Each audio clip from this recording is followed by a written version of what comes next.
everybody and welcome to Creatrix channel my dear friends. We are live with another lecture of power system. बच्चा आज हम लोग क्या करने वाले हैं, आपके सामने दिख रहा है, हम करने वाले हैं बेटा सिमेट्रिकल कंपोनेंट. ठीक है, मेरे को लगता है कि इसके अंदर भी बेटा चल गया ये लेक्चर. चलो कोई बात नहीं, ठीक है, कभी कभी बैकग्राउंड में प्ले हो जाता है. तो बच्चों आज हम लोग सिमेट्रिकल कंपोनेंट पढ़ने वाले हैं और जैसा आप जानते हो it is a very very important topic. It is a very important topic for fault analysis. जितने भी बच्चों ने इंजीनियरिंग किया या गेट पहले दिया है तो वो ये बहुत अच्छे से जानते होंगे. Fault is one of the most important topics when we talk about engineering और when we talk about power system. अब बच्चों बात ये आती है कि सिमेट्रिकल कंपोनेंट्स क्या होता है. तो आज हम ये सीखेंगे कि कैसे एक अनबैलेंस सिस्टम को बैलेंस सिस्टम में तोड़ा जा सकता है by means of symmetrical components. तो ये चीज हम लोग सीखने वाले हैं और काफी ज्यादा एंजॉय करने वाले हैं, काफी ज्यादा मजा आने वाला है मेरे भाई, क्योंकि बहुत ऐसी चीजें सीखोगे शायद पहले नहीं जानते होगे या जानते भी होगे तो शायद उसका रीजन नहीं जानते होगे. बट बेटा इससे पहले लेक्चर स्टार्ट करें, सब लोग सबसे पहले लाइक बटन दबाएंगे. सबसे पहले लेक्चर को लाइक करना कंपलसरी है भाई. लाइक करो क्योंकि आपकी अटेंडेंस मार्क होती है, मुझे पता चलता है कि मेरा सेशन कितने बच्चों तक पहुंच रहा है. अब इसके अलावा यार शेयर कर दिया करो, शेयरिंग इज केयरिंग. जब तक आप लोग शेयर नहीं करोगे ज्यादा से ज्यादा ऑडियंस तक हमारी आवाज नहीं पहुंचेगी. तो बेटा शेयर करना कंपलसरी है, ठीक है. चलो अब सबसे पहले let me introduce myself my dear friends. My name is Ankit Goyal. I got AIR1 twice in GATE in 2014 and 18. I was awarded the President of India Gold Medal in the year 2013 when I graduated from IIT Indore. Till date, I have trained more than 1 lakh students in the online and the offline classes and presently working as a director at an academy for GATE department. But बच्चों देखो ये सब credential अपनी जगह important है, ये सब मेरे कुछ अचीवमेंट है जो कि मैंने अपने करियर में लिए हैं. मेरे करियर में जो मेरे अचीवमेंट्स है that is this. But what matters right now, what matters is the revolution that we have started. तो बच्चों आपने, मैंने, अनअकैडमी ने, हम सब ने मिलकर एक रेवोल्यूशन खड़ा कर दिया एजुकेशन में. What is that revolution? Free education revolution. तो बेटा फ्री एजुकेशन रेवोल्यूशन खड़ा हो गया है जिसके चलते हम लोग अपनी नॉलेज को गांव-गांव में बच्चे तक पहुंचा रहे हैं. तो आज की डेट में बेटा हर बच्चा किसी भी गांव में बैठा है, किसी भी रिमोट एरिया में बैठा है तो भी वो नॉलेज टॉप लेवल एजुकेटर से ले सकता है.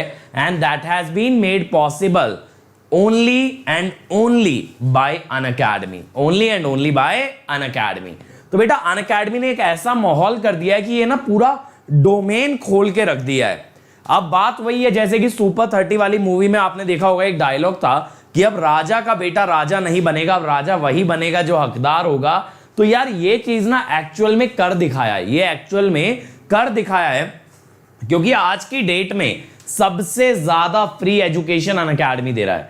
और बेटा सिर्फ यूट्यूब ही नहीं, ये रेवोल्यूशन अनअकैडमी प्लेटफॉर्म पे भी चल रहा है जहां आपको मिलती हैं free classes, test series, practice session, quizzes और बेटा आने वाला है अनअकैडमी कॉम्बैट.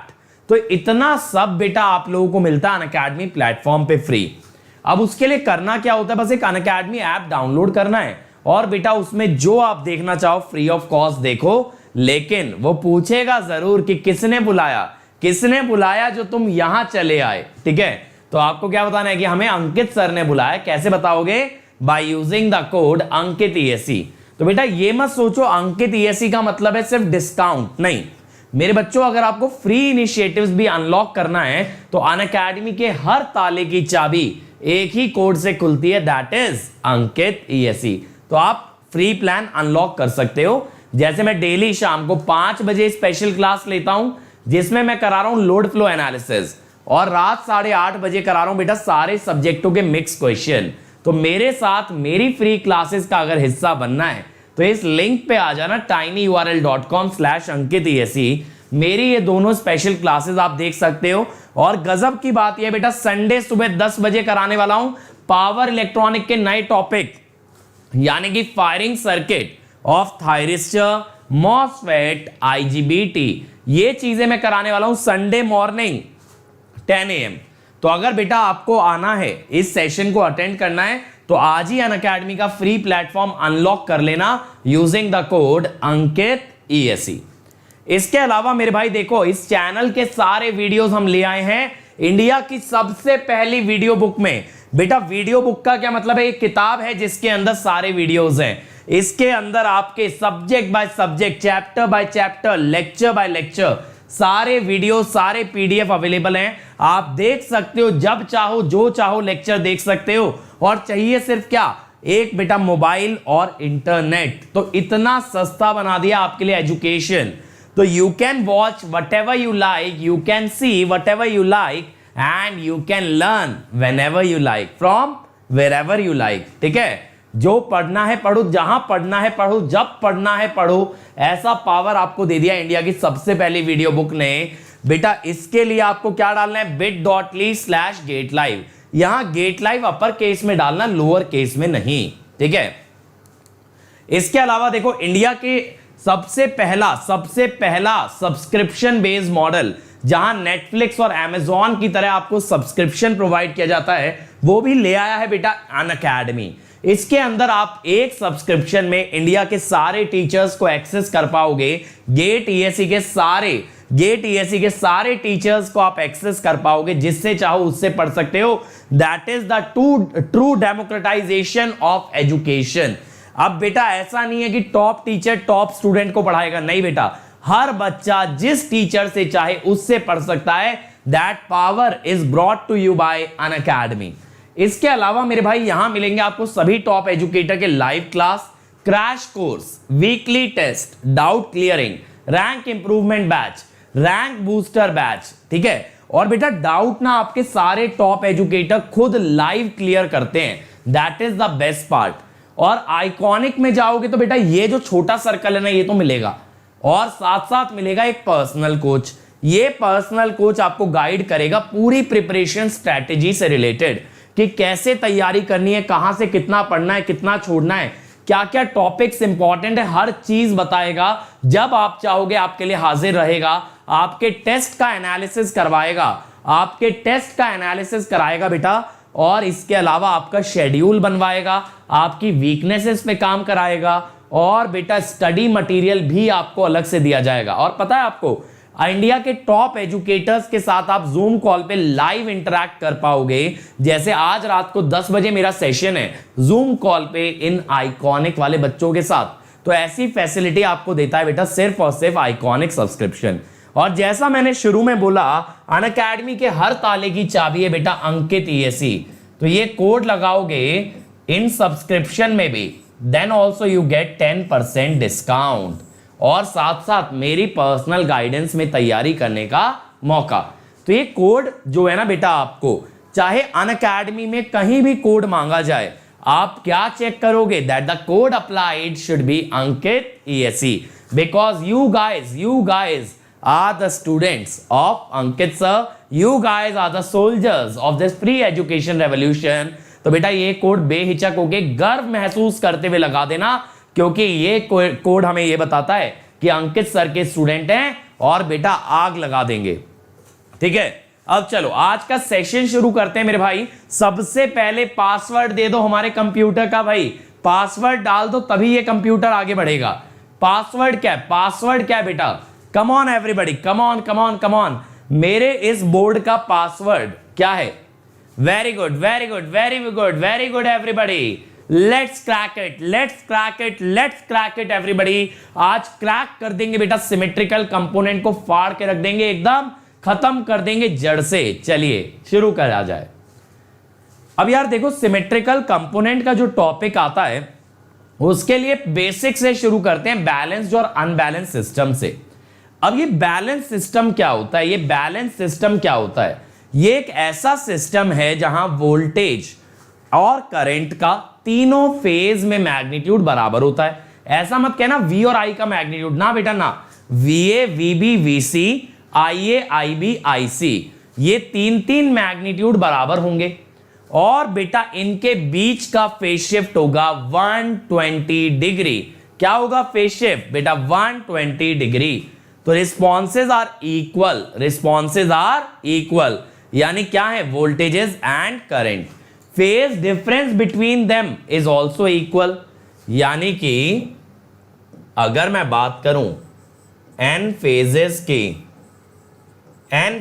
की, तो phase shift must be 360 degree by n। लेकिन ना यार, ये जो रूल है, बहुत बच्चे इसको रट तो लेते हैं लेकिन ये नहीं याद करते n must be greater than equal to 3। Two phase के लिए जो है ना, टू फेज, अगर दो ही फेज हो तो शिफ्ट लिया जाता है 90 डिग्री। तब ये 360 बाय n नहीं चलता, तब क्या लेना पड़ता है बेटा, 90 डिग्री, 90 डिग्री। ठीक है, अब देखो इसके बाद हम क्या कहते हैं, नो न्यूट्रल करंट, यानी कि बैलेंस सिस्टम में न्यूट्रल का करंट बेटा जीरो होगा, यानी IN which is equal to IA plus IB plus IC will be equal to 0। इसका मतलब है 3 वायर का सिस्टम लो या 4 वायर का, बेटा बात बराबर है, क्योंकि न्यूट्रल का करंट क्या आने वाला है, 0। यही चीज हमने बोली है, there is no difference between 3 phase 3 wire and 3 phase 4 wire. कोई डिफरेंस ही नहीं है भैया, जब चौथी वायर में करंट ही नहीं है तो लगाओ या मत लगाओ कोई फर्क नहीं पड़ता। डीकपल्ड का बेटा क्या मतलब है, तीनों फेजेस आप इंडिपेंडेंटली एनालाइज कर सकते हो, कोई भी एक फेज दूसरे फेज पे इंपैक्ट नहीं डालता, यानी ए फेज का केवीएल अलग लगा सकते हो, बी फेज का अलग लगा सकते हो, और बेटा सी फेज का केवीएल अलग लगा सकते हो। They are not related to each other. चमका भाई मेरे बच्चों, ये बात चमकी क्या नहीं चमकी, जल्दी से बता दो। चमका, बैलेंस सिस्टम क्या होता है, समझ आया? बैलेंस सिस्टम के अंदर मैग्नीट्यूड बराबर होते हैं और फेज शिफ्ट होता है 360 डिग्री बाय n। यहां तीनों फेज डीकपल्ड हैं, ठीक है। इसके अलावा बेटा कोई न्यूट्रल वायर में करंट नहीं है और वोल्टेज और करंट तीनों फेज के बराबर हैं। बहुत बढ़िया बच्चों, बहुत बढ़िया बेटा। शेयरिंग नहीं रुकनी चाहिए, शेयरिंग नहीं रुकनी चाहिए। मैं देख रहा हूं दिन प्रतिदिन अटेंडेंस गिरती जा रही है। आपके लिए, आपके कहने पे मैं फॉल्ट एनालिसिस या पावर सिस्टम सेकंड पार्ट लेके आया हूं। बेटा अटेंडेंस तो बना लो, अटेंडेंस गिरने नहीं देनी है। चलो अब ये देखो, ये बैलेंस सिस्टम है। बैलेंस सिस्टम के अंदर ना यार देखो, सोर्स भी बैलेंस्ड होता है। हमारा जो है ना सोर्स बैलेंस्ड होना चाहिए, सोर्स बैलेंस्ड होना चाहिए, और बेटा लोड भी बैलेंस्ड होना चाहिए, लोड भी आपका बैलेंस्ड होना चाहिए, ठीक है। लोड भी बैलेंस्ड होना चाहिए। सर ये लोड बैलेंस का क्या मतलब है? लोड बैलेंस का क्या मतलब है बेटा? देखो लोड बैलेंस का मतलब ये होता है कि ऑल थ्री फेजेस, ध्यान से समझ लेना, all three phases have identical impedance.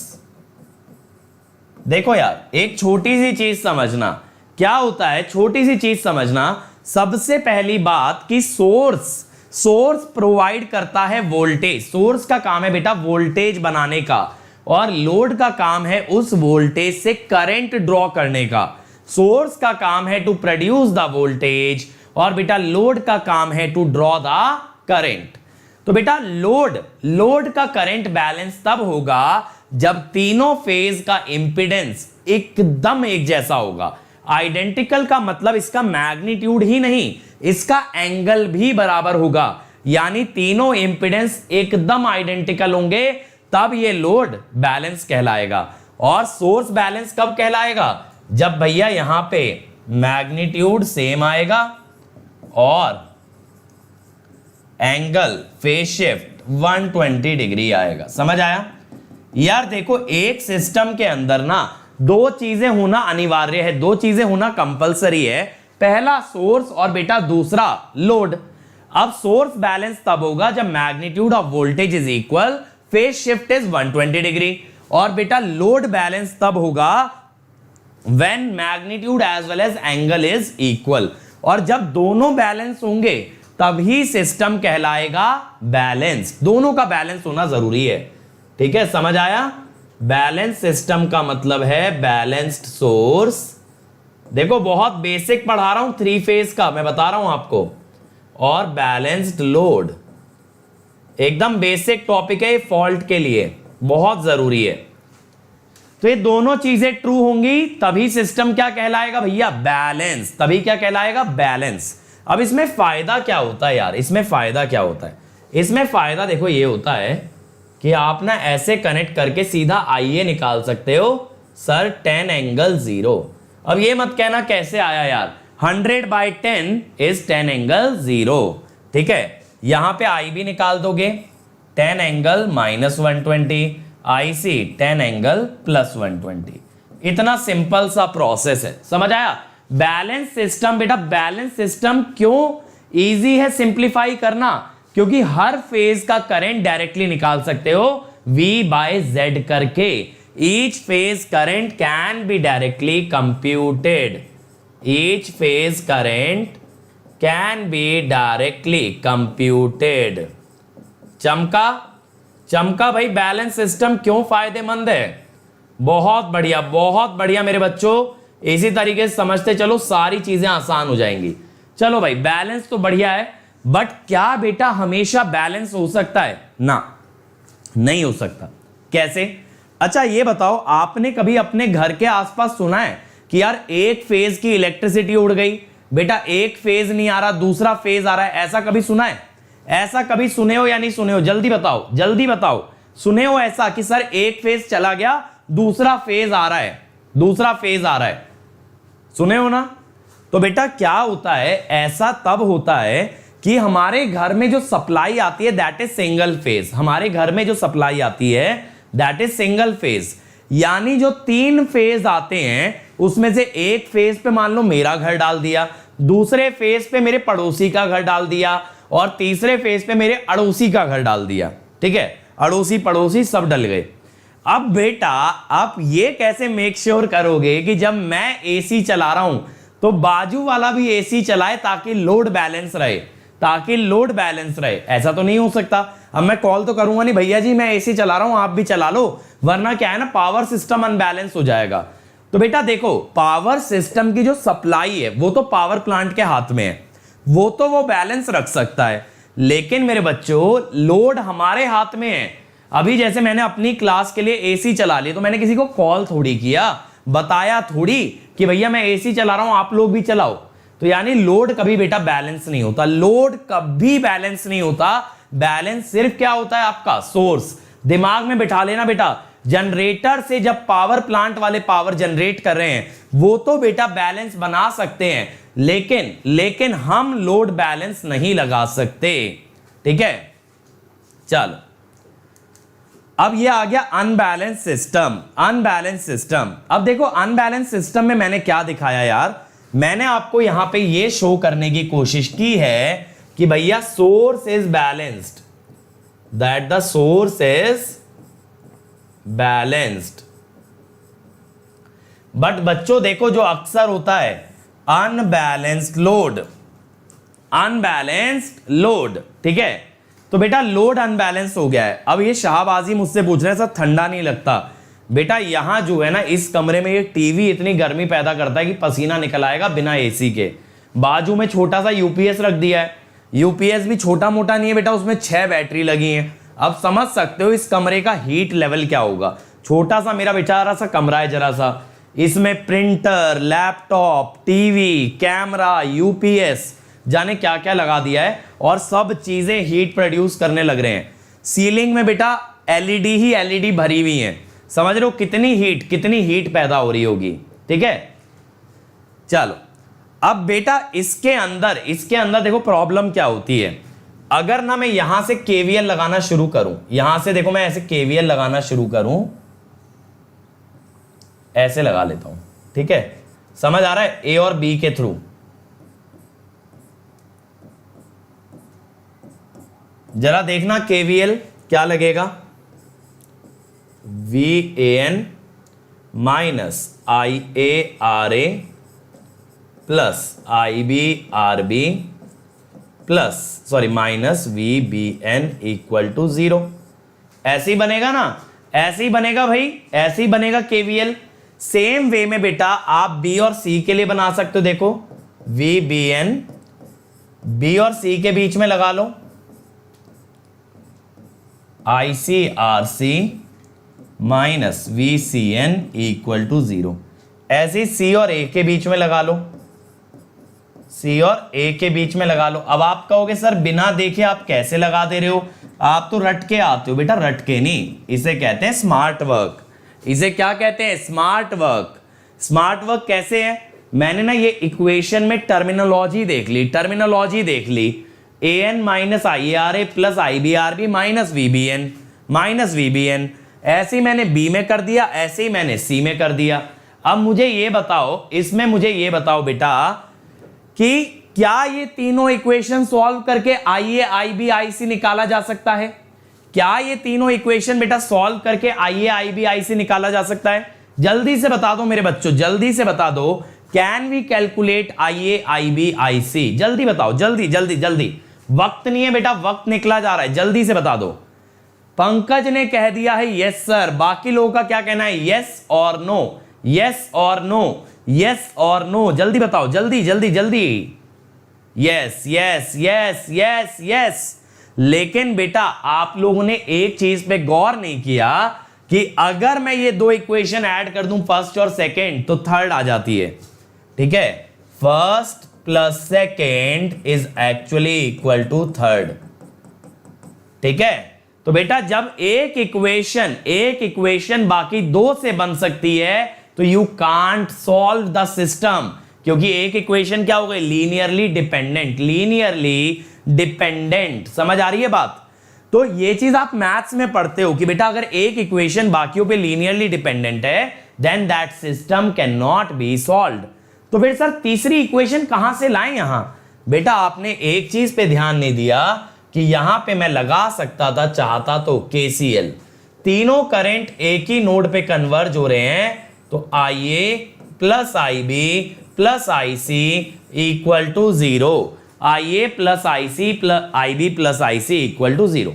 ये केवीएल वाली इक्वेशन से इंडिपेंडेंट है, ये इक्वेशन अलग है, सबसे अलग है। चमका? ये चमका के नहीं चमका? जल्दी से बता दो मेरे भाई, ये चमका के नहीं चमका?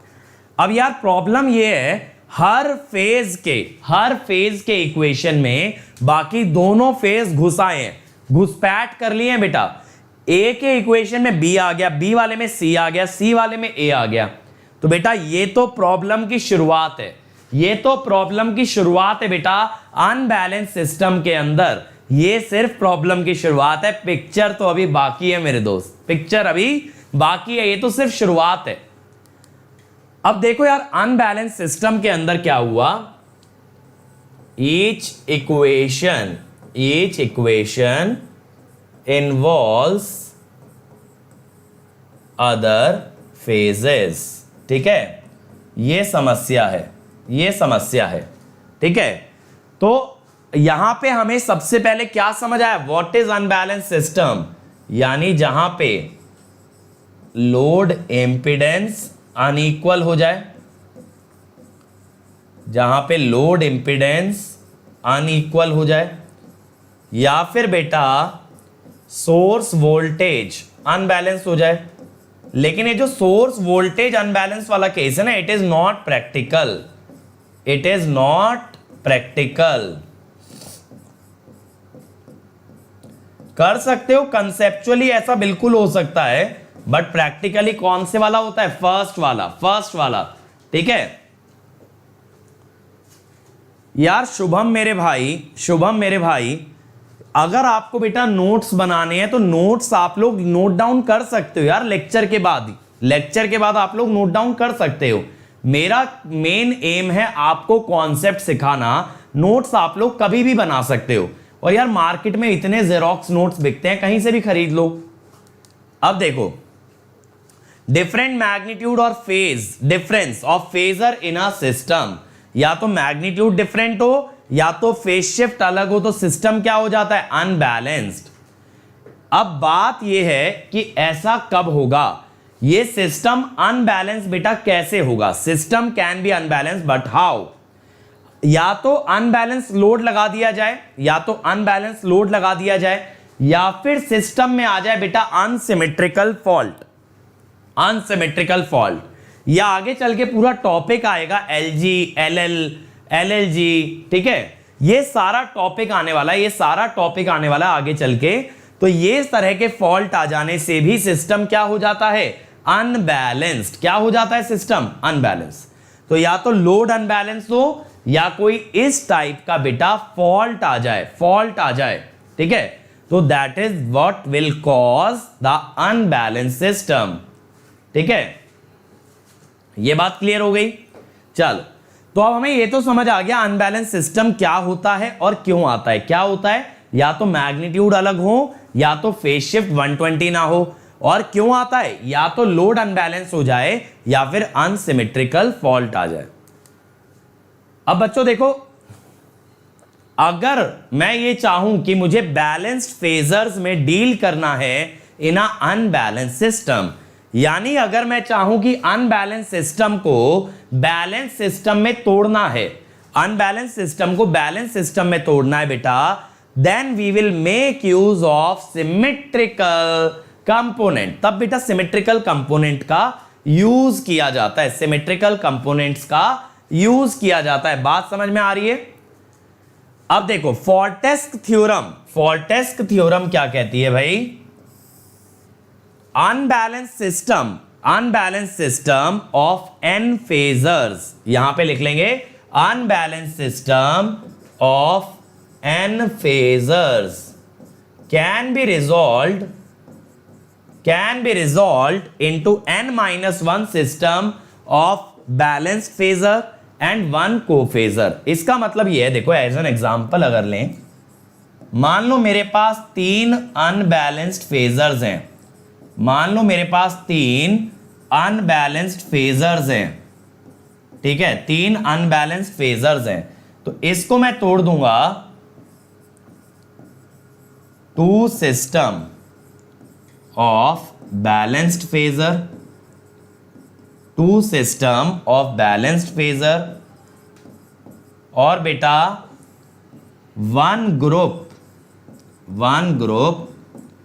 of cophasal quantity, one group of cophasal quantity, ठीक है। ये बात क्लियर है। तो मैं इसको तोड़ देता हूं 2 ग्रुप में जो कि बैलेंस्ड फेजर्स हैं और एक ग्रुप कोफेजल क्वांटिटी का। तो ये थ्योरम कौन सी है, ये फोर्टेस्क थ्योरम है। तो बेटा फोर्टेस्क थ्योरम एक मैथमेटिकल थ्योरम है, फोर्टेस्क थ्योरम एक मैथमेटिकल थ्योरम है, ठीक है। तो इस थ्योरम की मदद से आप एक अनबैलेंस सिस्टम से किस में आ सकते हो, बैलेंस्ड में। अब मानस क्या कह रहे हैं, सर करंट्स के इक्वेशन में एक दूसरे में इन्वॉल्व नहीं होता, क्यों, अनबैलेंस में। ये सिर्फ सॉल्व करने का तरीका है या कुछ फिजिकल सिग्निफिकेंस है। मानस कहने का मतलब ये था, अनबैलेंस सिस्टम को डायरेक्टली सॉल्व करने जाओगे तो इक्वेशन ज्यादा कॉम्प्लिकेटेड बनेगी as compare to your balance system. जबकि बैलेंस में डायरेक्टली V/Z करके करंट आ जाता है, यहां 3 इक्वेशन के सेट को बेटा साथ में सॉल्व करना पड़ेगा। तो इसीलिए मैंने बोला अनबैलेंस सिस्टम का एनालिसिस आसान नहीं होता as compare to a balance system, ठीक है। चलो आगे चलें। अब बेटा ये चीज ध्यान रखना, this is applicable for voltage and current, voltage and current, ठीक है। अब एक चीज समझो मेरे भाई बहुत ध्यान से। क्या होता है, मैंने फोर्टेस्क थ्योरम बताई, हाँ फोर्टेस्क साइंटिस्ट का नाम है, फोर्टेस्क थ्योरम बताई, ये फेजर पे लगती है। अब एक इलेक्ट्रिकल सिस्टम में आपके पास वोल्टेज है, करंट है, पावर है, इंपीडेंस है। इनमें बेटा फेजर सिर्फ और सिर्फ हैं वोल्टेज और करंट। पावर और impedance are complex number, they are not phasors, they are not phasors. बात चमक रही है, ये फेजर नहीं होते, ये क्या होते हैं, कॉम्प्लेक्स नंबर। ये बात क्लियर है। तो बेटा इसीलिए ये थ्योरम सिर्फ किस पे लगेगी, voltage and current, voltage and current. याद रखना, बहुत सारे बच्चे बोलेंगे सर पावर होती है P+jQ, ये भी तो फेजर है। बेटा फेजर होती है sin ωt cos ωt वाली क्वांटिटी, हर कॉम्प्लेक्स नंबर फेजर नहीं होता। अब देखो सिमेट्रिकल कंपोनेंट क्या कहता है कि एक अनबैलेंस क्वांटिटी को हम लोग तोड़ सकते हैं एक पॉजिटिव सीक्वेंस, नेगेटिव सीक्वेंस और जीरो सीक्वेंस में। एक अनबैलेंस क्वांटिटी को तोड़ा जाता है पॉजिटिव, नेगेटिव एंड जीरो। अब ध्यान देना, जैसे यहां पे देखो ये VA1, VB1 और बेटा VC1, ये जो 1 है ना, 1 होता है पॉजिटिव सीक्वेंस। 1 क्या होता है? Positive sequence. तो ये देखो ये तीनों बैलेंस्ड है ना। आप A1, B1, C1 देखो, दिख रहा है 120 डिग्री का एंगल है तीनों के बीच। बताओ मुझे, जल्दी से बताओ। बस बाकियों के लिए अभी आंख बंद कर लो, बाकी चीजों में अभी ध्यान मत दो। मुझे बताओ A1, B1, C1 दिख रहा है, बैलेंस्ड है? बैलेंस दिख रहा है कि पॉजिटिव सीक्वेंस है? पॉजिटिव सीक्वेंस का मतलब होता है क्लॉकवाइज डायरेक्शन में ABC का आना। क्लॉकवाइज डायरेक्शन में अगर ABC आते हैं तो इसे बोलते हैं पॉजिटिव सीक्वेंस। और वहीं मेरे भाई आप अब देखो 2 वाले को, अब देखो बेटा आप 2 वाले को, अब 2 वाला देखना, ये रहा A2, फिर देखो B2 कहां है? B2 ये रहा, B2 ये रहा, ऐसे ही है ना, देखो B2 ये रहा, ऐसे ही तो आ रहा है। फिर देखो बेटा C2 वाले को, C2 आ रहा है ऐसे, C2 आ रहा है ऐसे, एक सेकेंड, VC1 सॉरी C2 आ रहा है आपका लेफ्ट में ऐसे, तो ये आ गया C2 इस टाइप से। तो देखो ये हो गया ना नेगेटिव सीक्वेंस, ऐसे क्लॉकवाइज जाने पे ACB, ये हो गया नेगेटिव सीक्वेंस, ये हो गया नेगेटिव सीक्वेंस। अब जीरो वाला देखो, तो नेगेटिव सीक्वेंस होता है 2 वाला। अब बेटा जीरो वाला देखेंगे, अब जीरो वाला देखेंगे। जीरो वाला देखो मेरे बच्चे, ये रहा VC0, ठीक है, फिर VB0, VA0, ये दिख रहा है, ये तीनों एक ही डायरेक्शन में आ रहे हैं यार, ऐसे ये तीनों एक ही डायरेक्शन में आ रहे हैं, तो इनको कहते हैं जीरो सीक्वेंस। तो यहां देखो मैंने VA के अंदर भी 3 कंपोनेंट लिए हैं, A1, A2, A0, B के अंदर भी 3 लिए हैं, B1, B2, B0, C के अंदर भी 3 लिए हैं बेटा, C1, C2, C0। अब इसमें A1, B1, C1 ये है पॉजिटिव सीक्वेंस, ये है positive sequence. A2, B2, C2 ये है नेगेटिव सीक्वेंस।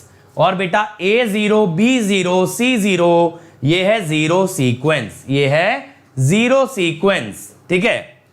तो बेटा जो पॉजिटिव सीक्वेंस है, जो बेटा आपका पॉजिटिव सीक्वेंस है, ये क्या है? VA1, B1, C1। Negative sequence A2, B2, C2। देखो मैंने यही बोला था ना, 2 बैलेंस्ड और एक कोफेजल। कोफेजल का मतलब होता है having same phase, having same phase. बेटा जब कभी मल्टीपल क्वांटिटीज का फेज सेम आ जाए तब आप उसे क्या बोलते हो? सर जी कोफेजल, कोफेजल, ठीक है। जीरो सीक्वेंस क्यों बोला? पंकज का क्वेश्चन है सर, इसे जीरो सीक्वेंस क्यों बोला? क्योंकि बेटा इसमें सीक्वेंस ही नहीं है। जब तीनों पैरेलल आ गए तो कौन पहले कौन बाद में, कोई सीक्वेंस नहीं बना। अगर आप क्लॉकवाइज भी देखो तो तीनों एक ही साथ तो आ रहे हैं, तीनों एक ही साथ तो आ रहे हैं, इसीलिए जीरो सीक्वेंस। पॉजिटिव सीक्वेंस का मतलब ABC, ABC, ACB, बट यहां कोई सीक्वेंस नहीं होगा। तो ये जो देखो पॉजिटिव और नेगेटिव सीक्वेंस है ना मेरे बच्चों, ये तो है बैलेंस्ड, क्योंकि इसमें आ रहा है 120 का फेज शिफ्ट। लेकिन जीरो सीक्वेंस बैलेंस्ड नहीं है। क्यों नहीं है बैलेंस्ड? क्योंकि इसमें 120 का फेज शिफ्ट नहीं है। अभी मैंने आपको बैलेंसिंग की कंडीशन बताई थी ना कि भैया 120 का फेज शिफ्ट होना कंपलसरी है। जब तक 120 का फेज शिफ्ट नहीं होगा, जब तक सिस्टम बैलेंस नहीं होगा, जब तक सिस्टम बैलेंस्ड नहीं होगा। तो बेटा यहां 120 का शिफ्ट नहीं था, तो the system is not balanced. चमका? चमका मेरे भाई? चलो अब देखो पॉजिटिव सीक्वेंस का मैंने यहां पे फेजर बना के दिखाया है, A1, B1 और C1, A1, B1 और C1। तो same phase sequence as the original phasor. जो ओरिजिनल फेजर का सीक्वेंस है वही सीक्वेंस होगा पॉजिटिव सीक्वेंस का, 120 120 का बेटा शिफ्ट आएगा, 120 का शिफ्ट आएगा, इक्वल होंगे मैग्नीट्यूड में और 3 बैलेंस फेजर बनेंगे, 3 बैलेंस फेजर बनेंगे। ऐसे नेगेटिव सीक्वेंस में देखो, अब की बार सीक्वेंस ऐसे आता है ए सी बी, ये भी 120 120 के फेज शिफ्ट पे होंगे, ये भी कितने एंगल पे होंगे बेटा 120 पे, बट इसका फेज अपोजिट होगा गिवन सिस्टम से, यानी गिवन सिस्टम का फेज अगर ए बी सी है सीक्वेंस, तो इसका सीक्वेंस क्या है बेटा A C B, A C B, तो it is opposite as compare to given system, magnitude बराबर है और ये तीनों फेजर क्या है बैलेंस्ड। अब जीरो सीक्वेंस, यहां मैग्नीट्यूड इक्वल है बेटा, जीरो शिफ्ट है और तीनों फेजर इक्वल है, बट बेटा एक चीज ध्यान देना, एक चीज ध्यान देना, it is unbalanced, it is unbalanced. इसको मेरे बच्चों बैलेंस कभी भी गलती से मत बोल देना, गलती से भी बैलेंस मत बोल देना, ठीक है। साई बेटा अभी जनरेटर में नहीं गया हूं, मैं कह रहा हूं 3 फेजर गिवन है, अब वो फेजर कहां से आए हैं डजंट मैटर, भाड़ में गया कहां से आए हैं, मेरे पास 3 मैथमेटिकल फेजर हैं जो कि अनबैलेंस्ड हैं, उसे मैं किस में ब्रेक कर रहा हूं बैलेंस्ड के अंदर। ये मत सोचो रोटर है, स्टेटर है, मैग्नेटिक फील्ड है, ना बेटा अभी जनरेटर की बात ही नहीं हो रही, अभी बात जो चल रही है ना मेरे बच्चों ये प्योरली मैथमेटिकल चल रही है, ये प्योरली मैथमेटिकल बात चल रही है कि किस तरह से अनबैलेंस्ड सिस्टम से कूदा जा सकता है बैलेंस्ड में, ठीक है। अब एक चीज देखो यार, मैंने क्या कर दिया ना, मैंने तो नहीं किया, मैं तो पढ़ा ही रहा हूं, ये कर दिया फॉल्टेस्क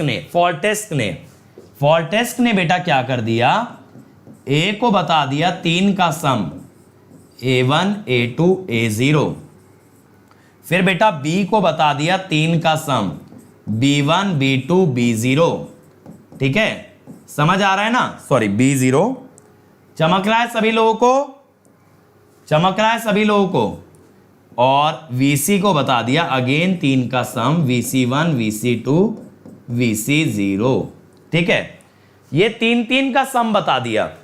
अब आप कहोगे सर आपने तो बोला था सिस्टम सिंप्लीफाई कराओगे, ये तो आपने 3 को 9 में तोड़ दिया, ये कैसा सिंप्लीफिकेशन है, ऐसा तो हमने जीवन में कभी सिंप्लीफिकेशन देखा नहीं, जहां 3 फेजर को 9 में तोड़ के सामने वाला बंदा ये बोल रहा हो कि अरे भैया ये मैंने तुम्हारी मेहनत बचा दी, समझ रहे हो, ये मैंने मेहनत बचा दी। तो बेटा अब हम क्या कहते हैं, ये सिंप्लीफिकेशन सिर्फ तब कहलाएगा या तो जिनमें तोड़ रहे हो वो 3 फेजर रहें या 3 से कम रहें, ठीक है, या 3 से कम रहें। बेटा 3 में अगर 9 बना दिए तो सिंप्लीफिकेशन नहीं है, सिंप्लीफिकेशन नहीं है, तो या तो 3 से 3 बनाओ या 3 से कम बनाओ। फेजर्स बढ़ा देने से कैसा सिंप्लीफिकेशन हो सकता है, मान लो मैं एक क्वेश्चन दे रहा हूं, उसमें सिंगल वेरिएबल निकालना है और यार तुमने उसमें 4 वेरिएबल मान डाले, तो ये आसान कर रहे हो काम के बढ़ा रहे हो मेहनत, समझ रहे हो, एक वेरिएबल निकालना तुमने 4 तो एज्यूम कर लिए, तो बेटा ऐसे नहीं बनेगी बात, तो इनको हमें कम करना पड़ेगा, इनका काउंट कम करना पड़ेगा, तभी हमारा काम चल पाएगा। चमका ये, तो मैं अभी ये नहीं कह रहा हूं कि मेरी बात पे भरोसा कर लो कि भाई मेहनत बच गई, दिखाऊंगा मेहनत बचा के, तब मेरी बात मानना कि मेहनत बची है, तब तक नहीं मानेंगे। और यार देखो मेरे साथ पढ़ते हो ना, तो एक आदत हमेशा बना लो, जब तक कॉमन सेंस को कोई बात ना अपील करे, जब तक कॉमन सेंस से कोई चीज सही ना लगे, मैं बोलूं कि भगवान उतर आए, वो बोले मत मानना, क्योंकि जब तक कोई चीज लॉजिकल नहीं है, मैं ये मानता हूं कि आप इंजीनियर्स हो, you should think in terms of logic, you should always think in terms of common sense. और बेटा अगर कॉमन सेंस कोई चीज सेटिस्फाई नहीं कर रही तो how can it be correct बेटा, ठीक है, नहीं हो सकती। ये बात समझ आई। अब एक बच्चा पूछ रहा है कि सर ये जीरो सीक्वेंस का सिग्निफिकेंस क्या है। बेटा आगे चल के समझ आएगा जीरो सीक्वेंस का सिग्निफिकेंस क्या है। सबसे ज्यादा इंटरेस्टिंग और सबसे ज्यादा पॉपुलर ही जीरो सीक्वेंस हुआ है। और अगर आपने मेरा मशीन का कोर्स देखा होगा जो कि इसी यूट्यूब चैनल पे प्रेजेंट है, तो आप ये भी जानते होंगे कि थर्ड हार्मोनिक ट्रिप्लेन हार्मोनिक्स को भी मैंने बताया है that it is zero sequence बताया, ठीक है, चेक कर लेना। अब देखो यार, फेजर कम करने के लिए हम इंट्रोड्यूस करते हैं एक अल्फा ऑपरेटर। पहले तो ये समझो कि ये ऑपरेटर की जरूरत क्या पड़ी, ध्यान से देखना यार। मान लो मैं आपको ना कॉम्प्लेक्स प्लेन में एक कॉम्प्लेक्स नंबर देता हूं। वैसे भी सर कॉम्प्लेक्स प्लेन में कॉम्प्लेक्स ही नंबर दोगे, इसमें कौन सी बड़ी बात है ना। ज्यादा बोलने लगे हो आजकल तुम, चलो कोई नहीं, समझो। मान लो एक कॉम्प्लेक्स नंबर दिया, इस कॉम्प्लेक्स नंबर को z को आप क्या लिख सकते हो, re⁻j⁵। अगर मैं ये कह दूं मेरे भाई इसमें j थीटा मल्टीप्लाई कर दो, तो आप क्या करोगे, ये तो जानते हो ना पोलर फॉर्म जानते हो ना, तो आप ये कह सकते हो कि बेटा मैग्नीट्यूड सेम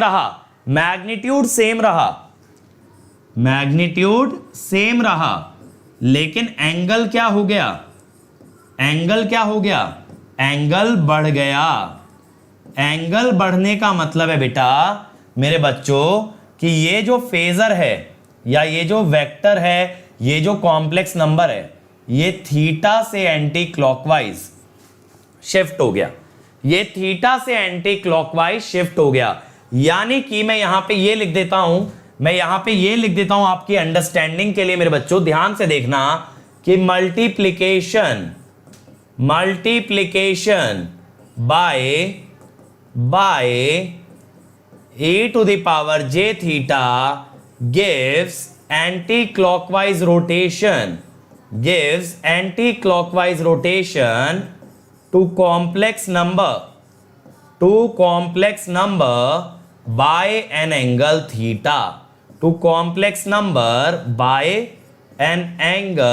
theta।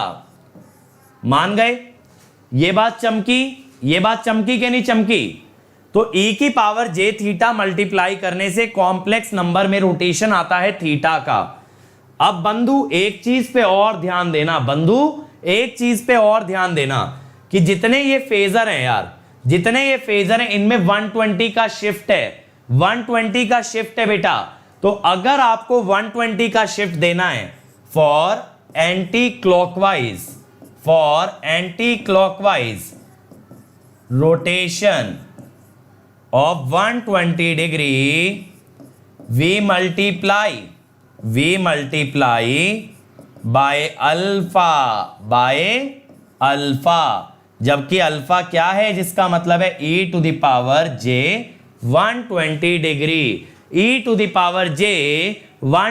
डिग्री। तो बेटा एंटी क्लॉकवाइज रोटेशन अगर देना है 120 का, तो अल्फा की वैल्यू क्या लेके चलेंगे, अल्फा होगा e⁻j⁵। तो यही मैंने बोला है, a operator which when operates on a phasor rotates it by 120 degree without changing the magnitude of the phasor। Magnitude नहीं बदलता, एंगल कितना रोटेशन आता है 120 का। आप कहोगे सर आपने फेजर नहीं कॉम्प्लेक्स नंबर की बात की थी। तो बेटा ये जो 2 डायमेंशन में है ना, यहां coordinate system, complex number, phasor, ये सब चीजें कोइंसाइड कर जाती हैं, क्योंकि एक ही नंबर को दिखाने के मल्टीपल तरीके हैं, ठीक है। प्रथमेश बेटा IA, IB, IC AC quantities हैं, तो AC में पॉजिटिव नेगेटिव तो हर हाफ साइकिल में बदल जाता है ना, प्लस और माइनस की बात कहां से आ गई बताओ। चलो अब देखो सिमेट्रिकल कंपोनेंट्स क्या होते हैं, देखना ध्यान से देखो यार। आपके पास ये था ना VA1 B1 C1, ठीक है। अब मेरे बच्चों इस पे ध्यान देना, मेरी बात पे बहुत अच्छे से ध्यान देंगे सभी लोग कि देखो A1 से यहां 120 डिग्री का रोटेशन आ रहा है और बेटा यहां 240 का आ रहा है, ठीक है। तो मैं कहता हूं VC1 is alpha VA1। 120 anti clockwise rotation चाहिए ना, 120 बेटा एंटी क्लॉकवाइज रोटेशन चाहिए। अल्फा से मल्टीप्लाई कर दो। समझ आया कि नहीं आया, जल्दी बताओ, समझ आया कि नहीं आया। ऐसे ही देखो VB1 ये होगा 240 का रोटेशन चाहिए, 240 का, तो बेटा ये होगा alpha square VA1, alpha square VA1। लेकिन मेरे बच्चों ये जो 240 का रोटेशन है इसको 120 क्लॉकवाइज भी तो कह सकते थे, 120 क्लॉकवाइज भी तो कह सकते थे। तो आप ये भी तो लिख सकते थे मेरे बच्चों, e की पावर -j120 VA1 लिख सकते थे या नहीं लिख सकते थे, लिख सकते थे या नहीं लिख सकते थे भाई। 240 की जगह -120 हम लिख सकते हैं या नहीं। जो 240 डिग्री एंटी क्लॉकवाइज है वही 120 डिग्री क्लॉकवाइज है, ठीक है। अब देखो e की पावर j120, e की पावर j120 क्या है आपका अल्फा, तो e की पावर -j120 हुआ अल्फा कॉन्जुगेट। क्योंकि कॉन्जुगेट क्या करता है, कॉन्जुगेट क्या करता है बेटा, एंगल को नेगेटिव करता है, एंगल को नेगेटिव करता है। तो यहां एंगल नेगेटिव दिखा तो ये क्या बना, अल्फा का कॉन्जुगेट। ये क्या बना बेटा, अल्फा का कॉन्जुगेट, यानी alpha square is equal to alpha conjugate. समझ आया, समझ आया, alpha square equal to alpha conjugate. चमका कि नहीं चमका मेरे बच्चों, जल्दी से बता दो, ये पॉजिटिव सीक्वेंस का रिलेशन चमका या नहीं, जल्दी से बताओ, फिर मैं आपको नेगेटिव सीक्वेंस समझाता हूं, फिर मैं आपको नेगेटिव सीक्वेंस समझाता हूं, जल्दी बता दो मेरे बच्चों। अब देखो नेगेटिव सीक्वेंस पे आ जाते हैं। सभी लोगों का कमेंट में रिस्पांस चाहिए भाई, चैट में कमेंट में रिस्पांस देते चलो। I should know whether you are understanding और नॉट। चलो बहुत बढ़िया, बहुत बढ़िया रिस्पांस, मजा आ रहा है भाई, मजा आ रहा है कि नहीं आ रहा। देखो अब ये 120 डिग्री एंटी क्लॉकवाइज रोटेशन है, 120 डिग्री एंटी क्लॉकवाइज का मतलब अल्फा से मल्टीप्लाई करना। देखो यार इनके मैग्नीट्यूड ना पहले से बराबर थे, A2 B2 C2 का मैग्नीट्यूड पहले से बराबर था, A1 B1 C1 का मैग्नीट्यूड पहले से बराबर था। तो मेरे को बस क्या करना था, एंगल चेंज, वो मैंने कर दिया अल्फा से। ऐसे ही बेटा देखो VC2 ये हो गया अल्फा स्क्वायर VA2, ये 240 है ना, तो अल्फा स्क्वायर, या फिर आप इसको अल्फा कॉन्जुगेट भी कह सकते हो मेरे बच्चों, अल्फा कॉन्जुगेट, ठीक है।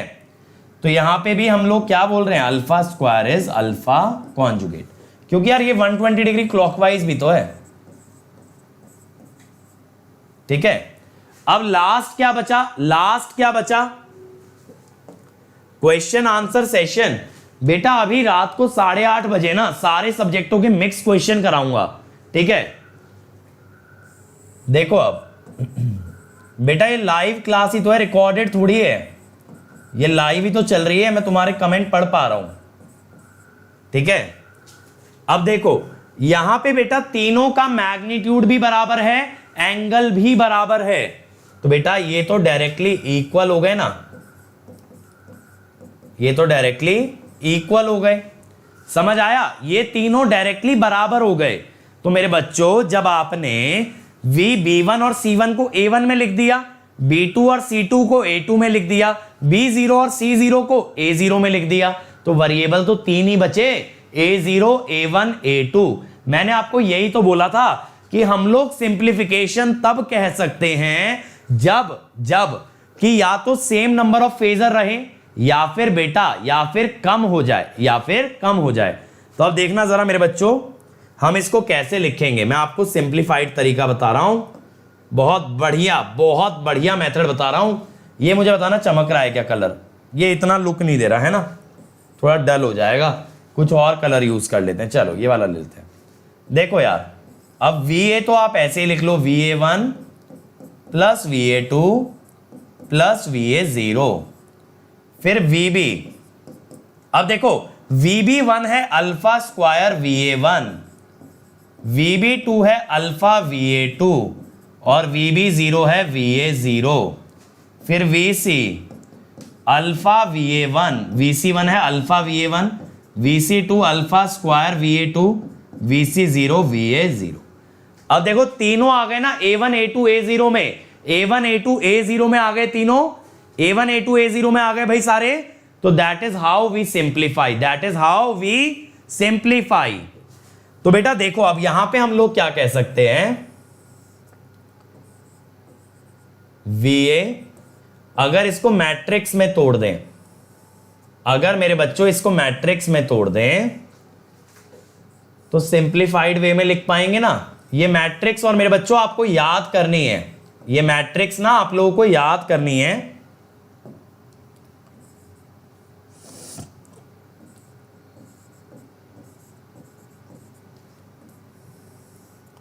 अब देखो ये जो इक्वेशंस आई है ना आपकी, इसी को मैं मैट्रिक्स में लिख रहा हूं, 1 1 1 1 अल्फा स्क्वायर अल्फा,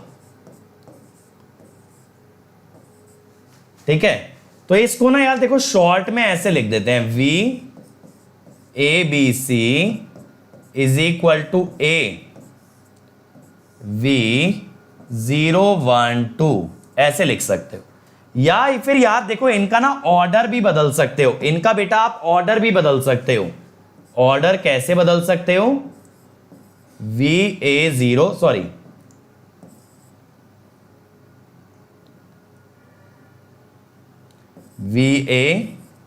VB, देखो अलग अलग बुक्स जो है ना अलग अलग लेके चलती हैं। कई बुक फॉलो करती हैं ऑर्डर 0 1 2 और कई बुक फॉलो करती हैं 1 2 0, पॉजिटिव नेगेटिव और 0। तो घबराने वाली कोई बात नहीं है, एज लॉन्ग एज आप इक्वेशन समझते हो आप किसी भी ऑर्डर का यूज कर सकते हो, ठीक है। तो 1 1 1 alpha square alpha 1 alpha alpha square 1। तो कैसे भी यूज कर सकते हो, या तो आप 1 2 0 में जा सकते हो या 0 1 2। मैं इसको ज्यादा प्रेफर करता हूं, अभी समझ आ जाएगा ऐसा क्यों है। और मैंने आपको बताया था फोर्टेस थ्योरम सिर्फ वोल्टेज में ही नहीं करंट में भी लग सकती है। इसीलिए मेरे बच्चों ये जो फोर्टेस थ्योरम है, सेम थ्योरम, अच्छा ये देख रहे हो,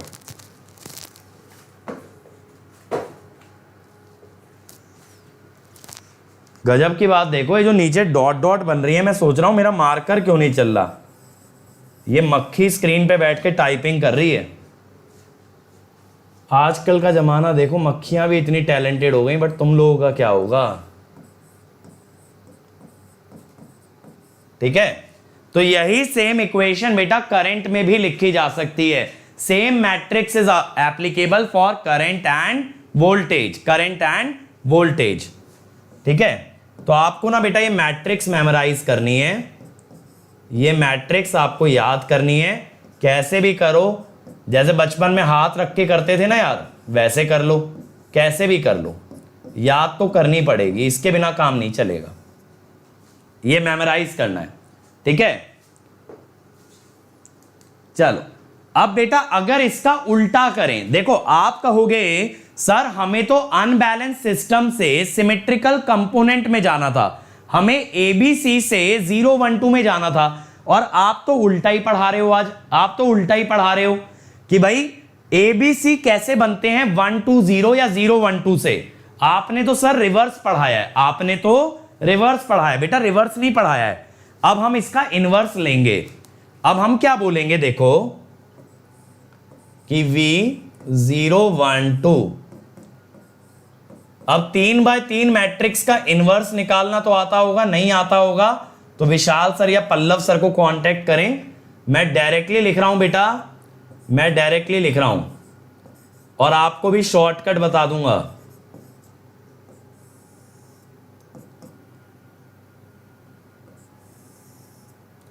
आपको भी बेटा मैं डायरेक्टली शॉर्टकट बता दूंगा।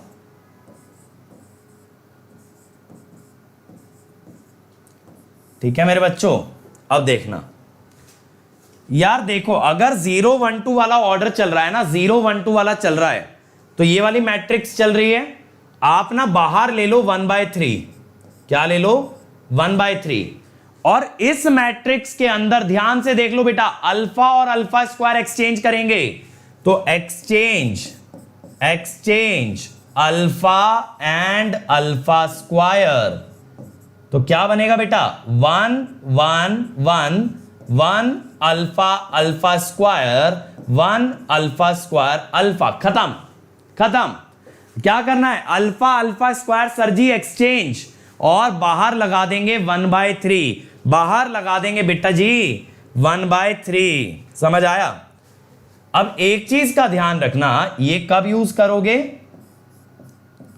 while using order 0 1 2। और यार बार बार मत पूछना, यही मैट्रिक्स करंट के लिए भी एप्लीकेबल है, यही मैट्रिक्स करंट के लिए भी एप्लीकेबल है। ये देखो अभी तीसरा लेक्चर चल रहा है इस सीरीज का, बच्चे आ गए पूछने सर सीरीज कब खत्म होगी। बेटा फॉल्ट का अभी तीसरा लेक्चर है, क्या करके मानेगा मेरे बेटा, तुम लोगों ने भी ना हद कर रखी है।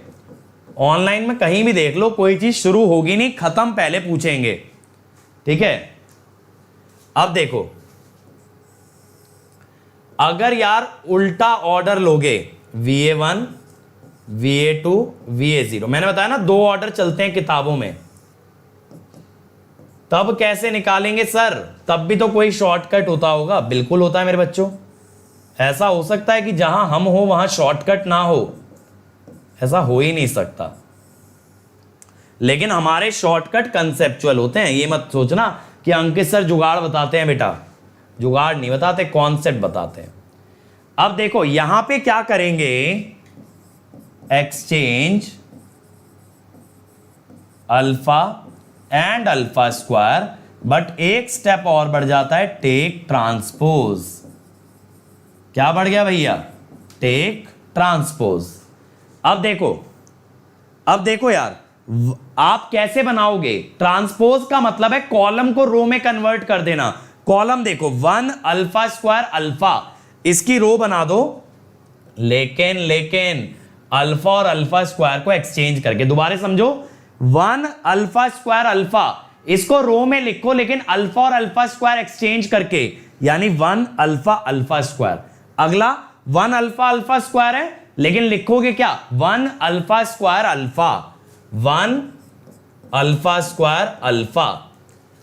तीसरा क्या है, 1 1 1, इसको तो डायरेक्टली लिखोगे 1 1 1, ना अल्फा है ना अल्फा स्क्वायर। चमका। तो आपको दोनों तरह से इनवर्स निकालना आना चाहिए, दोनों तरह से। तो देखो यार अगर ये इक्वेशन लिख सकते हो ना, ये इक्वेशन अगर लिख सकते हो, मैंने कंसेप्ट से समझा दिया, तो ये मैट्रिक्स आ जाएगी। ये दोनों में से कोई भी मैट्रिक्स निकाल सकते हो। इसका इनवर्स लिखने का मैंने फिर शॉर्टकट बता दिया। तो शुरुआत कॉन्सेप्ट से हुई और लास्ट तक आते आते हमने शॉर्टकट क्रिएट कर लिया, ठीक है। अब देखो यार पावर कैलकुलेशन की बात आती है, तो बात यह है पावर कैसे निकालोगे अगर सीक्वेंस कंपोनेंट गिवन है। यानी अभी तक बेटा मैंने सिर्फ वोल्टेज और करंट की बात की है, I still have not talked about the power, I have not talked about the power. तो बेटा पावर कैसे निकालेंगे, तो देखो पावर आप कैसे निकालोगे, अनबैलेंस सिस्टम में ना ऐसे निकालेंगे, पहले फेज की पावर प्लस मेरे बच्चों दूसरे फेज की पावर प्लस तीसरे फेज की पावर प्लस तीसरे फेज की पावर। अब मेरे भाई पहले क्या होता था, 3 फेज बैलेंस में 3 VPH IPH या √3 VL IL, खत्म हो जाती थी कहानी। यानी एक फेज के निकाल के 3 गुना कर देते थे। लेकिन मेरे बच्चों ये सिस्टम अनबैलेंस्ड है, यहां तीनों फेज की बराबर पावर है ही नहीं, तो 3 गुना का कोई मतलब बनता ही नहीं है। तो यहां 3 गुना नहीं करेंगे, यहां 3 गुना नहीं करेंगे, यहां तीनों फेज का निकाल के ऐड करेंगे। तो अब बात यह है क्या इस डेटा से कैलकुलेट करें, क्या इस डेटा से कैलकुलेट करें, नहीं मेरे बच्चों। मैं क्या करता हूं, पहले तो ना इसको थोड़ा सिंप्लीफाइड लिख देता हूं। सिंप्लीफाइड क्या बोलोगे, मैट्रिक्स में लिख देता हूं। मैं ये जानना चाहता हूं कि कैसे मैं ये वैल्यू कैलकुलेट करूं, but in terms of sequence component. ठीक है, but in terms of symmetrical component. अभी तो ये एबीसी में चल रहा है ना। तो अब देखो हम क्या कर रहे हैं, एबीसी दिखा दिया। अब मैं कहता हूं, ध्यान से देखना, वी ए बी सी, ये आप बहुत अच्छे से जानते हो, ठीक है। अब ना यहां पे देखो, इसको ऐसे भी लिख सकते हो यार,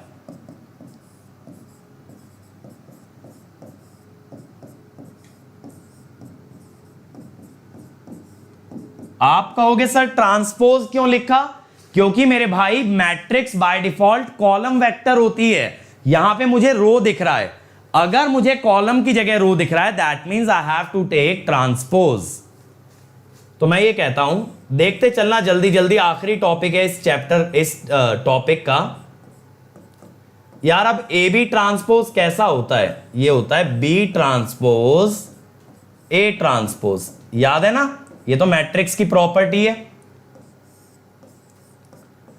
अब आई ए बी सी कॉन्जुगेट क्या होगा, ये होगा ए कॉन्जुगेट आई 0 1 2 कॉन्जुगेट।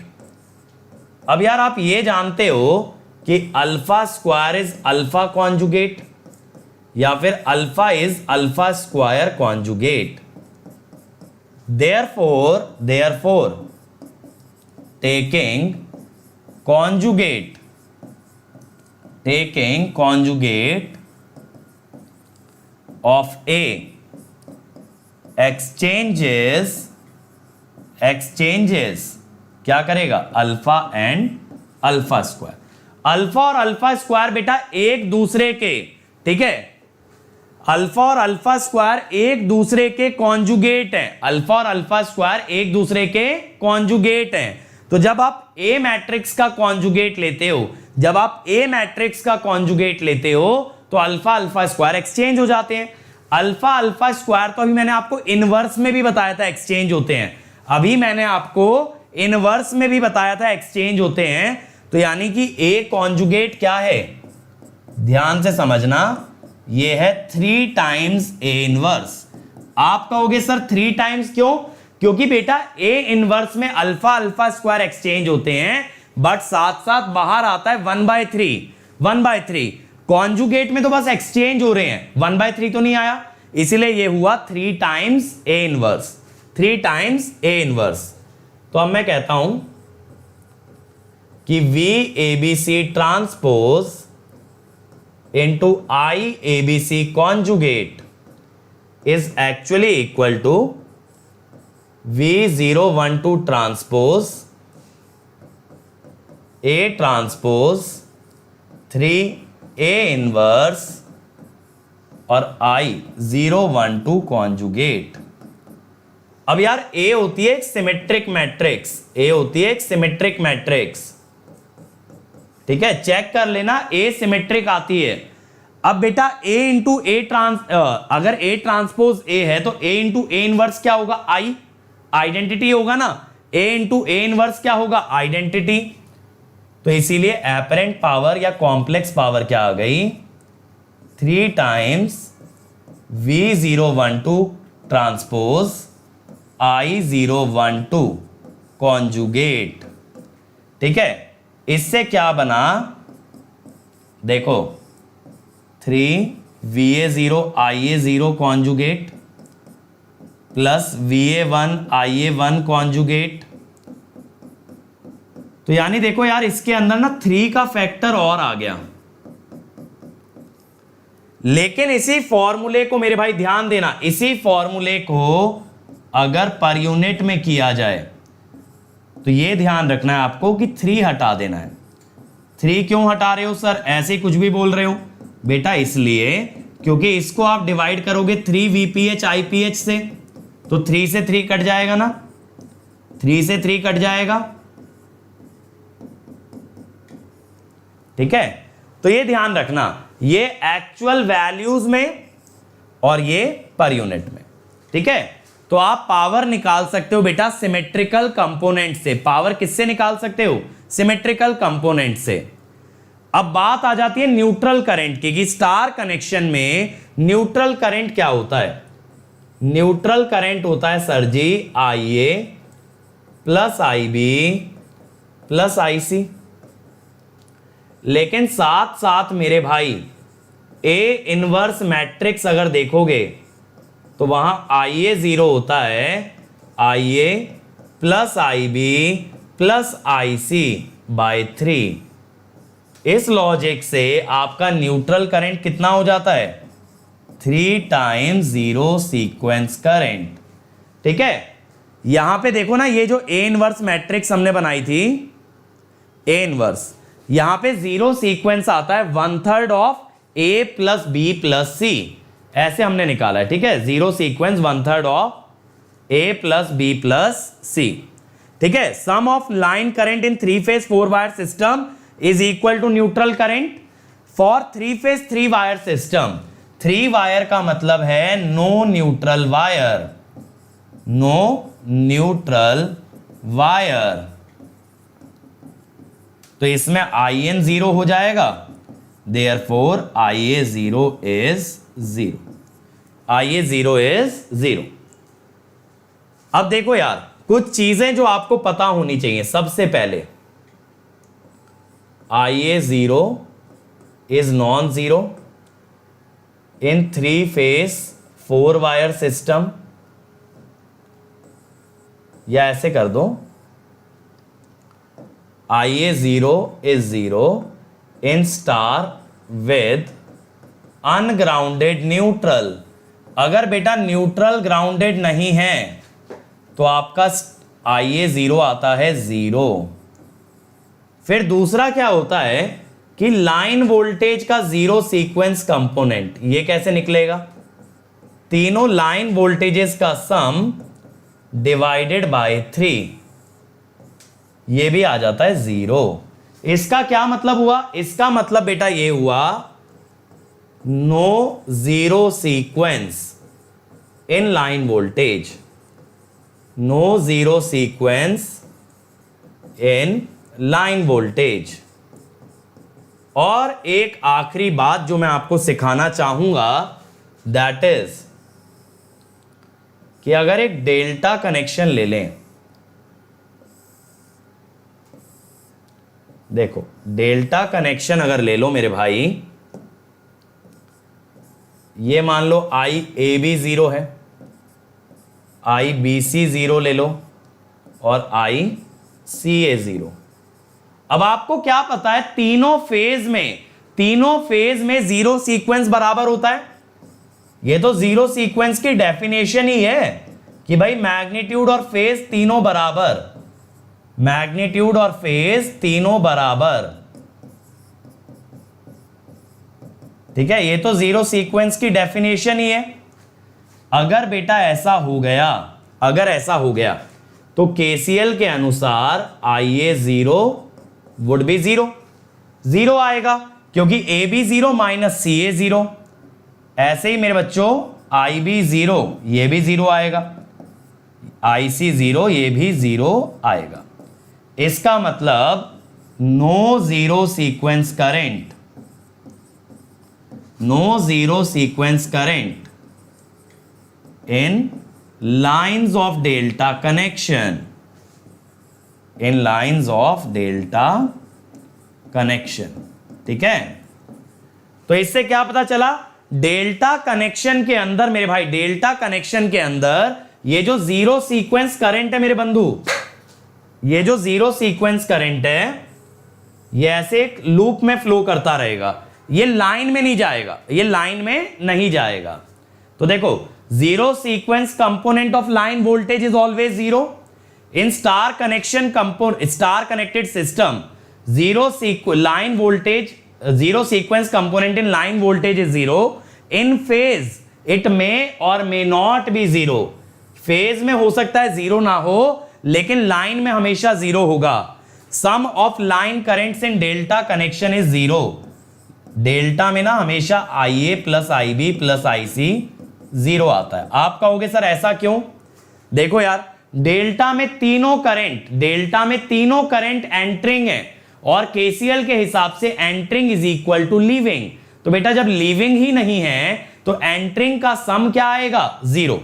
एंटरिंग का सम क्या आएगा 0। ठीक है, in delta connected system zero sequence component of line current, zero sequence component of line current is always zero, whereas zero sequence in phase may और may not be जीरो। ये मैंने अभी आपको डिराइव करके दिखाया, और यही फंडा होता है मशीन में थर्ड हार्मोनिक का। तो ये याद रखना, डेल्टा में जीरो सीक्वेंस करंट गोल गोल घूमता रहेगा, लेकिन लाइन में उसका कंट्रीब्यूशन क्या आएगा 0। ठीक है, चलो तो बच्चों आ गया है क्विज टाइम। जल्दी जल्दी जल्दी जल्दी आंसर देने हैं आपको। Come on everybody, let's crack it everybody. सारे आंसर फटाफट देते जाना। आपको पता है एंड में बेटा आते हैं 3 question. First question everyone, first question, in a 3 phase balance power system zero sequence component of current will be. 3 phase balance power system, current का जीरो सीक्वेंस क्या होगा? पॉजिटिव के बराबर, नेगेटिव के बराबर, depend on the load current, या zero. क्या होगा? जल्दी जल्दी से ऑप्शन बता दो भैया, टाइमर फटने वाला है, बॉम्ब फटने वाला है। क्या होगा, क्या होगा, क्या होगा? Yes yes yes everybody, come on. And the answer is C, C होगा, क्योंकि भैया बैलेंस है तो नेगेटिव और जीरो तो आएंगे नहीं। ये नेगेटिव और जीरो किस में आते हैं? एक अनबैलेंस सिस्टम में, तो आंसर विल बी 0। अगला, unbalanced condition in a power system can be raised due to unbalanced condition, occurrence of a solid 3-phase fault, occurrence of LG fault, unbalanced load connected, source being unbalanced। ठीक है, unbalanced condition किस वजह से आ सकती हैं? unbalanced condition किस वजह से आ सकती हैं? जल्दी से बता दो, जल्दी से। और ये बम फटने वाला है, खटाक खत्म। तो बेटा बी सी डी तीनों हो सकती हैं। ठीक है, ये वाला थोड़ा सा इम्प्रैक्टिकल है, बट कंसेप्चुअली जरूर हो सकता है। ठीक है, इट इज कंसेप्चुअली पॉसिबल। ए तो नहीं होगा, 3 फेज फॉल्ट बैलेंस फॉल्ट होता है। ठीक है, चलो last, zero sequence component in line voltage is always zero, true false? True या false? Zero sequence component in line voltage is always zero. Come on everybody, come on everybody, क्या आएगा? जल्दी से मेरे भाई, जल्दी से बना दो। Zero sequence component in a line voltage is always zero। और ये आखिरी 3 सेकंड बचे हैं बच्चों।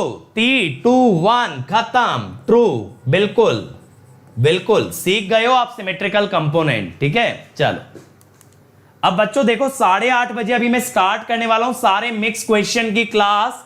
इस यूआरएल पे आके आप अपकमिंग स्पेशल क्लास में जाओगे, वरना मेरे टेलीग्राम चैनल पे लिंक मिलेगा, वहां से बेटा आप आओगे और सारे क्वेश्चन एक साथ लगाओगे। और अगर आपसे इनवाइट कोड मांगे तो बेटा इनवाइट कोड में भर देना अंकित ईएससी। आपका, हमारा, हम सबका कोड है अंकित ईएससी।